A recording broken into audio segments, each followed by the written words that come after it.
ओम शांति।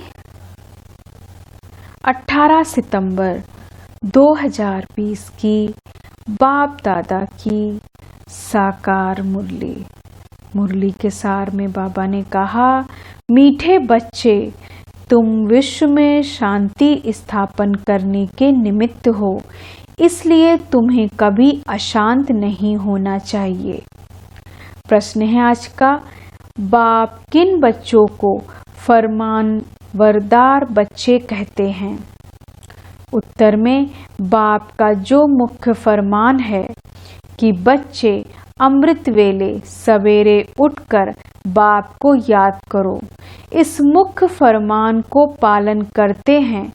सवेरे सवेरे स्नान आदि कर फ्रेश हो मुकर्रर टाइम पर याद की यात्रा में रहते हैं। बाबा उन्हें सपूत व फरमानबरदार कहते हैं। वही जाकर राजा बनेंगे, कपूत बच्चे तो झाड़ू लगाएंगे। अब मुरली विस्तार से। ओम शांति। इसका अर्थ तो बच्चों को समझाया है। ओम अर्थात मैं आत्मा हूँ, ऐसे सब कहते हैं। जीव आत्मा है जरूर, और सब आत्माओं का एक बाप है। शरीरों के बाप अलग अलग होते हैं, या भी बच्चों की बुद्धि में है। हद के बाप से हद का और बेहद के बाप से बेहद का वर्षा मिलता है।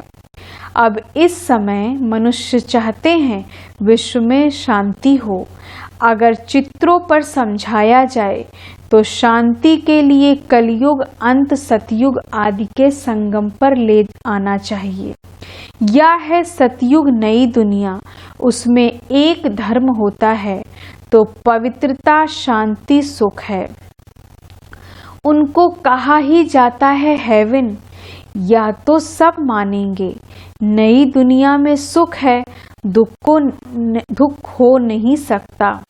किसको भी समझाना बहुत सहज है। शांति और अशांति की बात यहाँ विश्व पर ही होती है। वह तो है ही निर्वाण धाम, जहाँ शांति अशांति का प्रश्न ही नहीं उठ सकता है। बच्चे जब भाषण करते हैं तो पहले पहले विश्व में शांति की बात ही उठानी चाहिए। मनुष्य शांति के लिए बहुत प्रयास करते हैं, उनको प्राइज भी मिलती रहती है। वास्तव में इसमें दौड़ा दौड़ी करने की बात है नहीं। बाप कहते हैं सिर्फ अपने स्वधर्म में टिको तो विकर्म विनाश हो जाएंगे। स्वधर्म में टिकेंगे तो शांति हो जाएगी। तुम हो ही एवर शांत बाप के बच्चे। यह वर्षा उनसे मिलता है। उनको कोई मोक्ष नहीं कहेंगे। मोक्ष तो भगवान को ही नहीं मिल सकता। भगवान को भी पार्ट में जरूर आना है। कहते हैं कल्प के संगम युगे मैं आता हूँ। तो भगवान को भी मोक्ष नहीं तो बच्चे फिर मोक्ष को कैसे पा सकते हैं? यह बातें सारा दिन विचार सागर मंथन करने की हैं। बाप तो तुम बच्चों को ही समझाते हैं। तुम बच्चों को समझाने की प्रैक्टिस जास्ती है। शिव बाबा समझाते हैं तो तुम सब ब्राह्मण ही समझते हो। विचार सागर मंथन तुमको करना है। सर्विस पर तुम बच्चे हो। तुमको तो बहुत समझाना होता है। दिन रात सर्विस में रहते हैं। म्यूजियम में सारा दिन आते ही रहेंगे। रात्रि को 10-11 तक भी कहाँ आते हैं। सवेरे 4 बजे से ही कहाँ सर्विस करने लग पड़ते हैं। यहाँ तो घर है, जब चाहें तब बैठ सकते हैं। सेंटर्स में तो बाहर से दूर दूर से आते हैं तो टाइम मुकर्रर रखना पड़ता है। यहाँ तो कोई भी टाइम बच्चे उठ सकते हैं, परंतु ऐसे टाइम तो नहीं पढ़ना है जो बच्चे उठें और झुटका खाएं। इसलिए सवेरे का टाइम रखा जाता है। जो स्नान आदि कर फ्रेश हो आए फिर भी टाइम पर नहीं आते तो उनको फरमानबरदार नहीं कह सकते।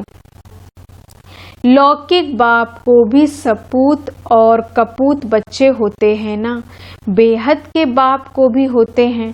सपूत जाकर राजा बनेंगे, कपूत जाकर झाड़ू लगाएंगे। मालूम तो सब पड़ जाता है ना। कृष्ण जन्माष्टमी पर भी समझाया है, कृष्ण का जन्म जब होता है तब तो स्वर्ग में है, एक ही राज्य होता है, विश्व में शांति है, स्वर्ग में बहुत थोड़े मनुष्य होंगे, वह है ही नई दुनिया, वहाँ अशांति हो नहीं सकती। शांति तब है जब एक धर्म है। जो धर्म बाप स्थापन करते हैं, बाद में जब और धर्म आते हैं तो अशांति होती है, वहाँ है ही शांति। 16 कला संपूर्ण है ना। चंद्रमा भी जब संपूर्ण होता है तो कितना शोभता है, उनको फुल मून कहा जाता है। त्रेता में 3/4 कहेंगे। खंडित हो गया ना, 2 कला कम हो गई। संपूर्ण शांति सतयुग में होती है। 25% पुरानी सृष्टि होगी तो कुछ न कुछ खिटखिट होगी। 2 कला कम होने से शोभा कम हो गई। स्वर्ग में बिल्कुल शांति, नरक में है बिल्कुल अशांति। यह समय है जब मनुष्य विश्व में शांति चाहते हैं।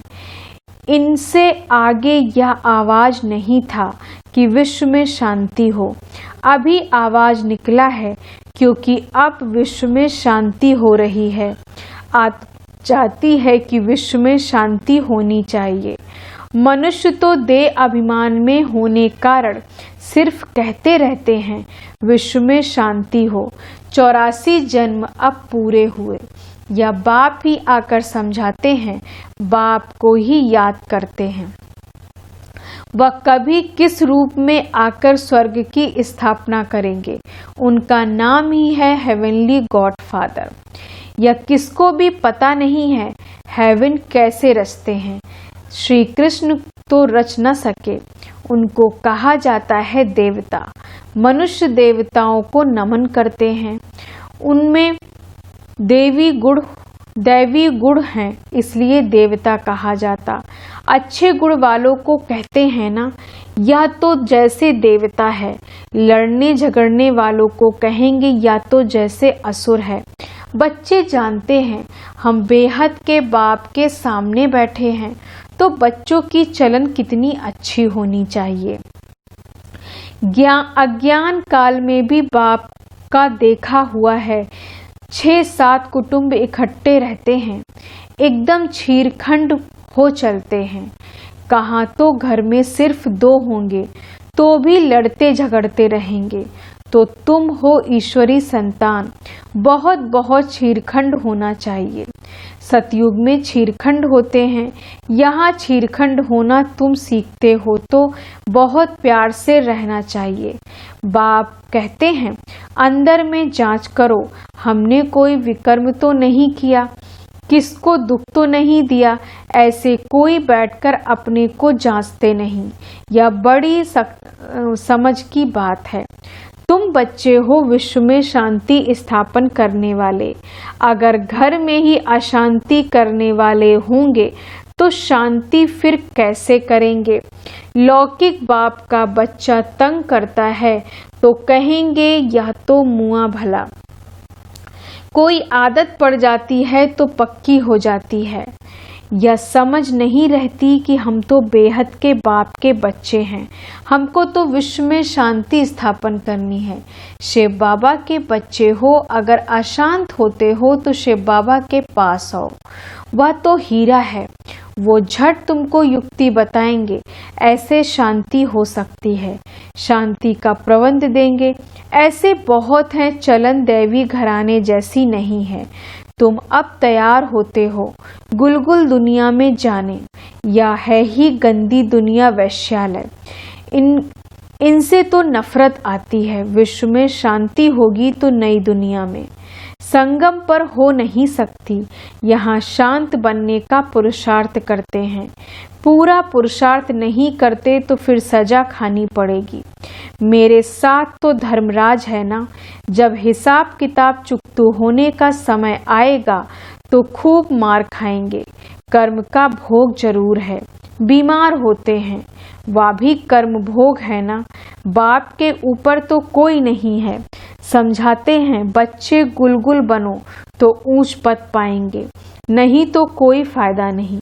भगवान बाप जिसको आधा कल्प याद किया उनसे वर्षा नहीं लिया तो बच्चे किस काम के। परंतु ड्रामा अनुसार यह भी होना है जरूर, जो तो समझाने की युक्तियां बहुत हैं। विश्व में शांति तो सतयुग में थी, जहां इन लक्ष्मी नारायण का राज्य था। लड़ाई भी जरूर लगेगी क्योंकि अशांति है ना। कृष्ण फिर आएगा सतयुग में। कहते हैं कलयुग में देवताओं का परछाया नहीं पड़ सकता है। यह बातें तुम बच्चे ही अब सुन रहे हो। तुम जानते हो शिव बाबा हमको पढ़ाते हैं, धारणा करनी है, सारी आयु ही लग जाती है। कहते हैं न सारी आयु समझाया है फिर भी समझते नहीं हैं। बेहद का बाप कहते हैं पहले पहले मुख्य चीज तो समझाओ। ज्ञान अलग और भक्ति अलग चीज है। आधा कल्प है दिन, आधा कल्प है रात। शास्त्रों में कल्प की आयु ही उल्टी लिख दी है, तो आधा आधा भी हो नहीं सकते। तुम्हारे में कोई शास्त्र आदि पढ़े हुए नहीं हैं तो अच्छे हैं, पढ़े हुए होंगे तो संशय उठाएंगे, प्रश्न पूछते रहेंगे। वास्तव में जब वानप्रस्थ अवस्था होती है तब भगवान को याद करते हैं, कोई न कोई की मत से। फिर जैसे गुरु सिखलाएंगे, भक्ति भी सिखलाते हैं। ऐसे कोई नहीं तो भक्ति न सिखलाए, उनमें भक्ति की ताकत है, तब तो इतने फॉलोवर्स बनते हैं। फॉलोवर्स को भक्त पुजारी कहेंगे। यहाँ सब है पुजारी, वहाँ पुजारी कोई होता नहीं। भगवान कभी पुजारी नहीं बनता। अनेक पॉइंट्स समझाई जाती है। धीरे धीरे तुम बच्चों में भी समझाने की ताकत आती जाएगी। अभी तुम बतलाते हो कृष्ण आ रहा है। सतयुग में जरूर कृष्ण होगा, नहीं तो वर्ल्ड की हिस्ट्री ज्योग्राफी कैसे रिपीट होगी। सिर्फ एक कृष्ण तो नहीं होगा, यथा राजा रानी तथा प्रजा होगी ना। इनमें भी समझ की बात है। तुम बच्चे समझते हो, हम तो बाप के बच्चे हैं। बाप वर्षा देते आए हैं। स्वर्ग में ही सभी नहीं आएंगे, न त्रेता में सब आ सकते।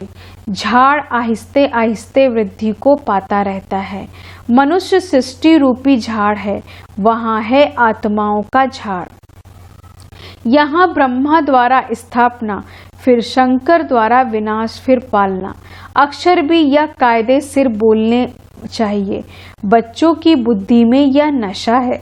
यह सृष्टि चक्र कैसे चलता है, रचना कैसे होती है। अब नई छोटी रचना है ना। यह जैसे बाजोली है, पहले शूद्र हैं अनेक, फिर बाप आकर रचना रचते हैं। ब्रह्मा द्वारा ब्राह्मणों की, ब्राह्मण हो जाते हैं चोटी। चोटी और पैर आपस में मिलते हैं। पहले ब्राह्मण चाहिए। ब्राह्मणों का युग बहुत छोटा होता है, पीछे हैं देवताएं। यह वर्णों वाला चित्र भी काम का है। यह चित्र समझाने में बहुत इजी है। वैरायटी मनुष्यों का वैरायटी रूप है। समझाने में कितना मजा आता है। ब्राह्मण जब है तो सब धर्म है। शूद्रों से ब्राह्मणों का सैपलिंग लगता है। मनुष्य तो झाड़ के सैपलिंग लगाते हैं। बाप भी सैपलिंग लगाते हैं, जहाँ विश्व में शांति हो। अच्छा, मीठे मीठे सिक्की लदे बच्चों प्रति माता पिता बाप दादा का याद प्यार और गुड मॉर्निंग। रूहानी बाप की रूहानी बच्चों को नमस्ते। हम रूहानी बच्चों की रूहानी बाप दादा को गुड मॉर्निंग, नमस्ते नमस्ते नमस्ते। धारणा के लिए मुख्य पॉइंट। पहली पॉइंट, सदा स्मृति रखनी है कि हम हैं ईश्वरी संतान। हमें छीरखंड होकर रहना है, किसी को भी दुख नहीं देना है। दूसरी पॉइंट, अंदर में अपनी जांच करनी है कि हमसे कोई विकर्म तो नहीं होता है, अशांत होने तथा अशांति फैलाने की आदत तो नहीं है। वरदान है आज का, एक बाप दूसरा न कोई, इस स्मृति से बंधन मुक्त योग युक्त भव। एक बाप दूसरा न कोई, इस स्मृति से बंधन मुक्त योग युक्त भव। विस्तार से, अब घर जाने का समय है, इसलिए बंधन मुक्त और योग युक्त बनो। बंधन मुक्त अर्थात लूज ड्रेस टाइट नहीं, ऑर्डर मिला और सेकंड में गया, ऐसे बंधन मुक्त योग युक्त स्थिति का वरदान प्राप्त करने के लिए सदा यह वायदा स्मृति में रहे कि एक बाप दूसरा न कोई, क्योंकि घर जाने के लिए व सतयुगी राज में आने के लिए इस पुराने शरीर को छोड़ना पड़ेगा। तो चेक करो ऐसे एवर रेडी बने हैं या अभी तक कुछ रस्सियां बंधी हुई हैं, या पुराना चोला टाइट तो नहीं है। स्लोगन है आज का, व्यर्थ संकल्प रूपी एक्स्ट्रा भोजन नहीं करो तो मोटेपन की बीमारियों से बच जाएंगे। व्यर्थ संकल्प रूपी एक्स्ट्रा भोजन नहीं करो तो मोटेपन की बीमारियों से बच जाएंगे। ओम शांति। धन्यवाद बाबा, धन्यवाद।